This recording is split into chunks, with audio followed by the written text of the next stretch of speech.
ప్రియమైన సహోదరి సహోదరులారా, మీకు శుభవార్త.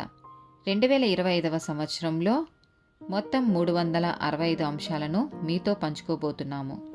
జనవరి 1వ తేదీ నుండి ప్రతిరోజు ఒక అంశము మరియు దానికి సంబంధించిన వాక్యమును పంచుకుంటాము. దయచేసి ఆ వాక్యములను వినండి, ధ్యానించండి మరియు ఆశీర్వదించబడండి. దయచేసి సబ్స్క్రైబ్ చేయండి మరియు మీ స్నేహితులతో పంచుకోండి. ధన్యవాదాలు.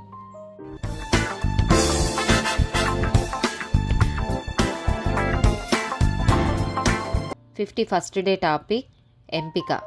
ద్వితీయోపదేశకాండము 30వ అధ్యాయము 19వ వచనం.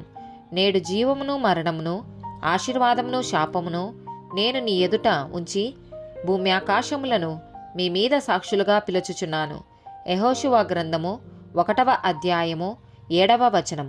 అయితే నీవు నిబ్బరము కలిగి జాగ్రత్తపడి బహుధైర్యముగా నుండి నా సేవకుడైన మోషే నీకు ఆజ్ఞాపించిన ధర్మశాస్త్రమంతటి చొప్పున చెయ్యవలెను.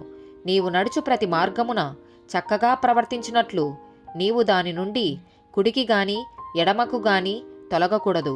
యెహోషువ గ్రంథము 24వ అధ్యాయము 15వ వచనం.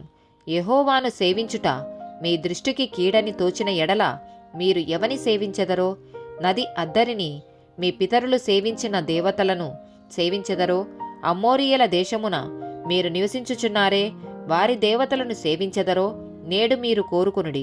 మీరెవని సేవింప కోరినను నేనును నా ఇంటివారును యెహోవాను సేవించదము అనెను. మొదటి రాజుల గ్రంథము 18వ అధ్యాయము 21వ వచనం. ఏలియా జనులందరి దగ్గరకు వచ్చి, ఎన్నాళ్ల మట్టుకు మీరు రెండు తలంపుల మధ్య తడబడుచుందురు? యెహోవా దేవుడైతే ఆయనను అనుసరించుడి, బయలు దేవుడైతే వాని అనుసరించుడని ప్రకటన చేయగా జనులు అతనికి ప్రత్యుత్తరముగా ఒక మాటైనను పలకకపోయిరి.